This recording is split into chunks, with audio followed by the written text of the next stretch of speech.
Cezalar dışına Kerem Demirbay vurdu. Süper bir gol. আসসালামু আলাইকুম।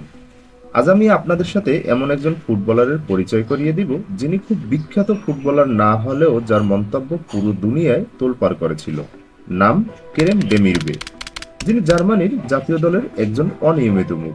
ডেমিরবে 3 জুলাই 1993 সালে জার্মানির হার্টেনে জন্মগ্রহণ করেন। তার জীবনে বেশি অর্জন না থাকলেও তিনি তার বিভিন্ন কারণে সবার কাছে বেশ আলোচিত সমালোচিত ছিলেন। ডেমিরবে জার্মানির ক্লাব গালাতাসারায়ের মিডফিল্ডারে খেলে থাকেন। তিনি তুর্কির কোনো পাসপোর্ট না থাকলেও তুর্কির হয়ে যুব কনফেডারেশন কাপেও খেলেছেন। ডেমিরবে তুর্কির একটি টিভি সিরিয়ালে তার সাদৃশ্য থাকায় তিনি বেশ পরিচিত। সে কারণে তাকে দেই বা ইংরেজিতে আঙ্কেল ডাকা হয়।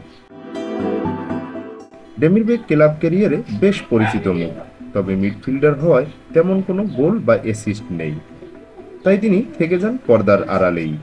ডেমিরবে Borussia Dortmund, Hamburger SV, FC Kaiserslautern, Fortuna Dusseldorf, Leverkusen, Galatasaray ক্লাবে খেলে থাকেন। তুর্কি পাসপোর্ট না থাকলেও ডেমিরবে তুর্কি ফুটবল অ্যাসোসিয়েশনের হয়ে আন্তর্জাতিক ফুটবলও খেলেছেন। কসবুর বিরুদ্ধে 2018 ফিফা বিশ্বকাপের বাছাই পর্বে 2017 সালে তুরস্কের জাতীয় দলে ডাক পান, কিন্তু পরে তিনি নাকচ করে দেন। পরে একই দিনে ডেনমার্কের বিরুদ্ধে প্রীতি ম্যাচের জন্য জার্মান জাতীয় দলে ডাক পান। ডেমিরবে 2015 সালে ফরচুনা ডুসেলডর্ফ এবং এফএসভি ফ্রাঙ্কফুর্টের মধ্যে একটি ম্যাচ চলাকালে তার দল জয় পায়। কিন্তু মজার বিষয় হচ্ছে ওই ম্যাচের রেফারি ছিল একজন মহিলা, যার নাম ভিভিয়েনা স্টেনহাউস, যিনি ডেমিরবেকে হলুদ কার্ড দেন। ম্যাচ শেষে বাহির হওয়ার সময় স্টেনহাউসকে উদ্দেশ্য করে ডেমিরবে বলেন, ফুটবলে মহিলাদের কোনো স্থান নেই, মহিলাদের কাজ রান্নাঘরে থাকা, রান্না বান্না করা। পরে ওই রেফারি এটা নিয়ে ফিফার কাছে আপিল করে এবং শাস্তিস্বরূপ তাকে 5 ম্যাচের নিষেধাজ্ঞাও দেওয়া হয় এবং ওই মহিলার দাবি অনুযায়ী তাকে একটি মহিলা ম্যাচে রেফারির দায়িত্ব দেওয়া হয়।